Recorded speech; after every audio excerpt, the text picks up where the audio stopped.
இந்த கிளாஸில் நம்ம என்ன கற்றுக்க போகிறோன்னா ஹூ யூஸ் பண்ணி எப்படி கொஷின் கேட்குறதுன்றது நாங்கள் கற்றுக்கலாம்.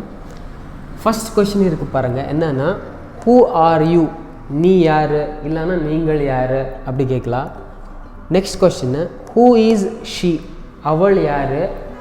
ஹூ இஸ் ஹீ, அவன் யார். ஹூ ஆர் தே, அவர்கள் யார். ஹூ ஆர் வி, நாங்கள் யார். அதே மாதிரியா ஹூ ஆம் ஐ, நான் யார். ஹூ இஸ் யுவர் பிரதர், உன்னுடைய பிரதர் யார். ஹூ இஸ் யுவர் மேனேஜர், உன்னுடைய மேனேஜர் யார். ஹூ இஸ் தேர் பாஸ், அவர்களுடைய பாஸ் யார். ஹூ இஸ் சம்பத், சம்பத் யார். இப்படி நீங்கள் கொஷின் கேட்கணுன்னா நீங்கள் இது கரெக்டாக யூஸ் பண்ணிவிட்டு நீங்கள் கொஷின் கேட்கலாம்.